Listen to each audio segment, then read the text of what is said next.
আসসালামু আলাইকুম ভাইয়া, আপনি কেমন আছেন? আশা করি ভালোই আছেন। আমার নাম রাজদীপ। এই ঘটনাটি আমার কাকার বন্ধুর সাথে ঘটে যাওয়া। আমার কাকা আমাকে যেভাবে বলেছেন আমি সেভাবেই লেখার চেষ্টা করছি। লেখায় কোনো ভুল হলে ক্ষমার দৃষ্টিতে দেখবেন। সরাসরি ঘটনায় চলে যাচ্ছি। আমার বন্ধুর নাম রাকিব। তার একটা বদভ্যাস আছে, সেটা হলো রাতে বাইক নিয়ে লং ড্রাইভে যাওয়া। সে একই রুটে প্রতিদিনই বাইক চালাতো।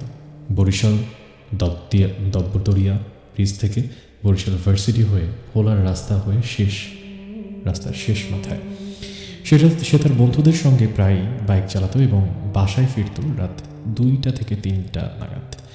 একদিন সে এক বন্ধুকে বাইক রাইডিংয়ের জন্য কল দেয় এবং তার বন্ধুকে সে বলে যে সে আসতে পারবে না, কারণ সেদিন বৃষ্টি পড়ছিল।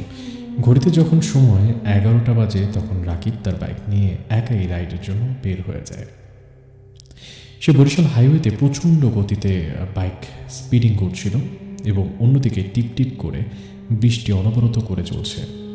হঠাৎ করে মুষলধারে বৃষ্টি পড়া শুরু হলো, তাই রাকিব বাধ্য হয়ে একটি বাজারে তার বাইকটি থামিয়ে একটি দোকানের নিচে আশ্রয় নিল। নির্জন এক জায়গায় রাকিব ওই দোকানের নিচে দাঁড়িয়ে আছে। দোকানের উপরে মিটি করে একটি আলো জ্বলছে। দোকানে দাঁড়িয়ে পকেট থেকে সিগারেট বের করে সে সেটিকে ধরিয়ে টানছিল। তখন রাকিব খেয়ালও করেনি তার পাশে একটি কালো ছায়ার মতো কিছু একটা দাঁড়িয়ে আছে। হঠাৎ কালো ছায়াটি সামনে খানিকটা এগিয়ে এসে বলল, এই যে ভাই, সিগারেটটা নেভান। রাকিব তখন অবাক হলো, কিছুক্ষণ আগে ওখানে কোনো কিছুই ছিল না, হঠাৎ করে একটি লোক চলে আসলো কিভাবে। সে ভাবলো কে না কে তার কথায় আমি সিগারেট কেন নেভাবো। সে সিগারেট না নিভিয়ে আবার আগের মতো দাঁড়িয়ে টানতে লাগলো। হঠাৎ এক দমকা হাওয়ায় বৃষ্টির জল ছিটা তার গায়ে এসে লাগলো, আর এতে করে সে পুরোটা ভিজে গেল এবং সাথে সাথে সিগারেটটিও নিভে গেল। যাই হোক, সে কি করবে না ভেবে পাশের লোকটার সঙ্গে কথা বলতে শুরু করলো। অদ্ভুত ব্যাপার হলো, লোকটির চেহারা সে দেখতে পাচ্ছিল না। সে সেই লোকটির চেহারা দেখার চেষ্টা করলো, কিন্তু সে কোনোভাবেই তা দেখতে পারছিল না, বিশেষ করে অন্ধকারের জন্য। রাকিব সেই লোকটিকে প্রশ্ন করতে থাকলো, কিন্তু সেই লোকটি কোনো উত্তর দিচ্ছিল না।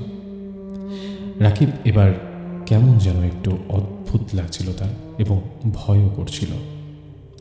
বৃষ্টি আস্তে আস্তে থেমে আসলো। হঠাৎ সেই লোকটি বলল, আমার সঙ্গে যাবেন বাইক রাইডিংয়ে?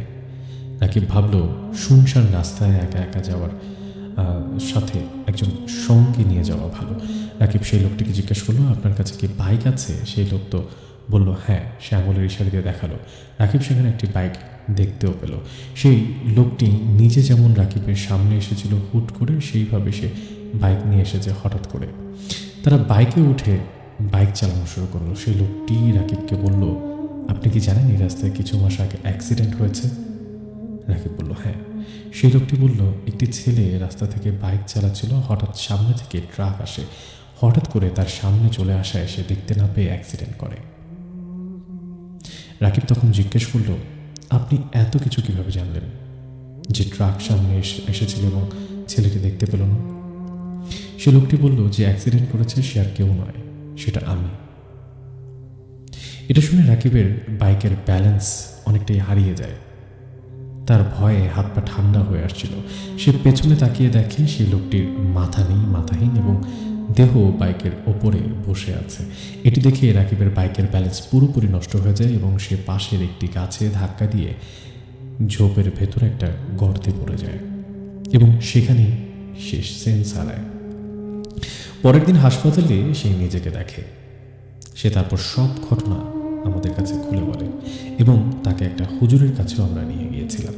সেখানে তাকে তাবিজ এবং পানি পরা দেয় এবং বলে আর কোনোদিন রাত্রে সেই রাস্তা ধরে যাতে সে বাইক না চালায়।